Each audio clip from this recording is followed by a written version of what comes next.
Welcome to Burt Talks. I'm Burt Pritzker, and today we're going to talk about a current project that I'm working on called the Cabinet Oak Project. This is concerned with the LBJ, Lyndon B. Johnson National Historical Park in Johnson City, Texas. And LBJ would conduct his affairs of state when he wasn't in Washington, D.C. He would come to his ranch and do everything. All of his duties had to be taking place, and they had a whole room set aside for everything, all of his phones, everything that he needed here. And it was called the Western White House. Outside the White House is a giant oak tree, and his cabinet would come out and they would meet under the oak tree. This oak tree was gigantic, something like 300 years old. And recently there was a big thunderstorm and lightning struck the tree, and a very large limb fell off. And it was conceived of a way to raise money for the ranch, which is badly in need of renovation on certain buildings, and for artist residency program. It's one of only 2 national parks that doesn't have programs like this. And so artists were invited to try to create work and auction it off to raise money for creating an artist residency program and renovations of the buildings. So artists have been invited from all over the country, actually, and to come and take pieces of this oak tree and create whatever their vision is, whatever they'd like, and create work that will be auctioned off. And that money will go to benefit the LBJ National Historical Park. I'm doing this here. We're photographing this in my studio, which is basically the living room of my house. The back part of the house is my living room. So actually, the master bedroom was turned into a living room, and this is my studio. I find it to be small, but it works, and it was better than having the giant studio I had years ago. But I have everything I need here. So, okay, so I was invited to partake in this project, the Cabinet Oak Project, and so I went and collected wood out at the ranch where they had it stored, and I took home various logs, some about this big, and then some twigs and some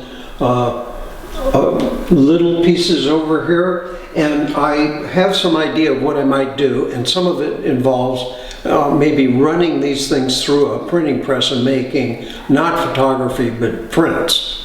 So toward that end, I had a log about this big, and I had it sliced into discs this big here, and a little thinner here, over here, and then some very small ones here. I don't know what I'm going to do with these. They're about 1/8 of an inch thick, and I have thicker ones, and then I have something like this, and I don't know exactly what I'm going to do yet. And then I have one, you might be able to see this here. This is a very irregular one. I quite like this. Again, I'm going to try to work with this on as a print making project on watercolor paper, like Arches watercolor paper, and run it through a printing press.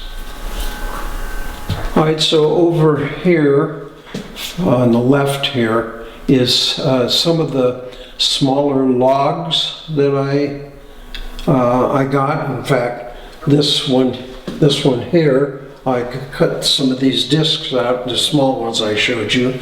Then I have a big log, and then I have some smaller, I'd call them twigs, that I'm going to use too. So I have plenty to work with, and I just don't know what I'm going to do with it yet. That's the exciting part. Okay, so to start this project, I'm going to shoot it with 3 different camera types.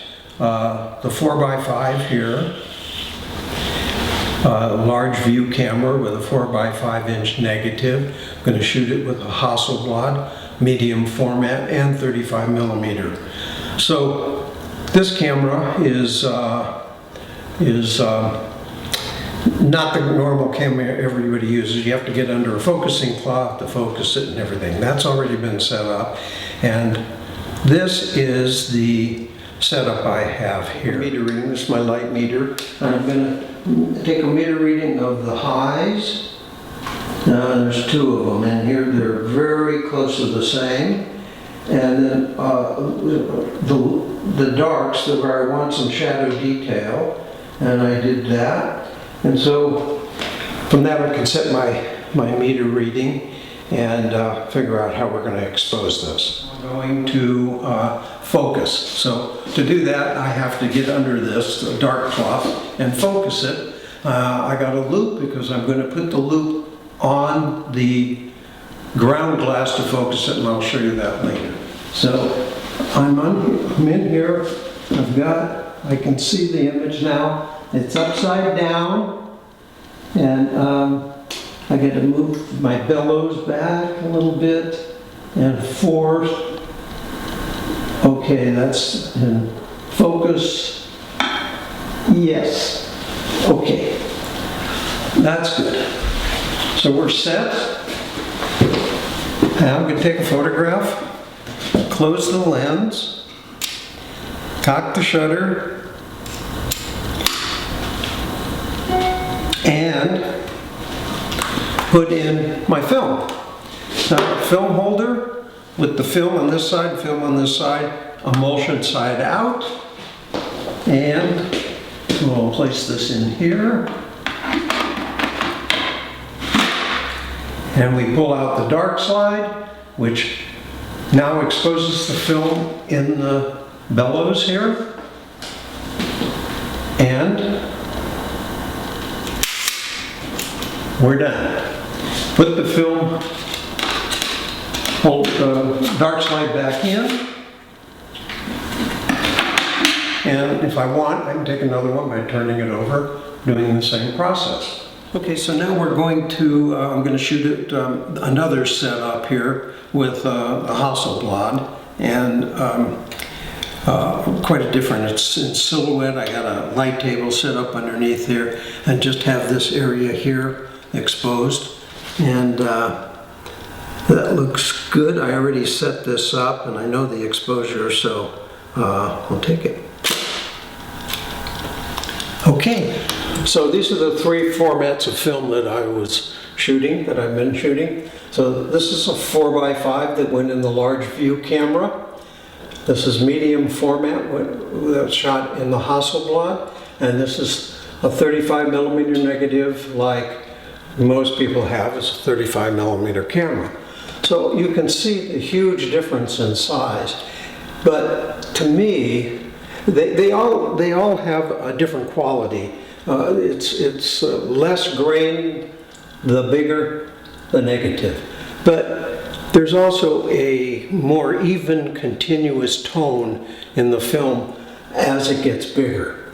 So, but most important to me is the difference in format. So this is a very different way of looking at things and composing things than a square format like this, and from a very elongated format like this. And what it does is it causes you to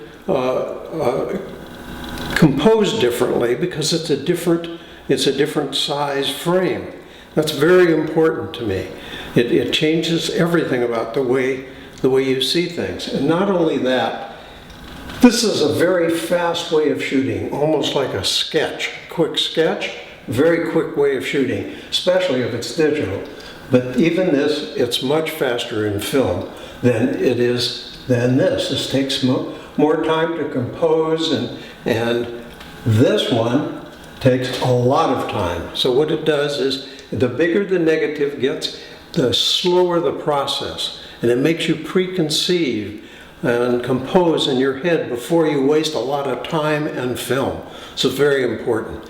And once you get used to this, it's a very easy way of shooting because it's totally mechanical. Everything, there's nothing automatic about it. So we've shot with 3 different types of film, and now I'm going to take these into the darkroom and develop the film and then print, and I will show you in a later talk what the prints actually look like from this shoot here. So on that note, I'll close and see you next time.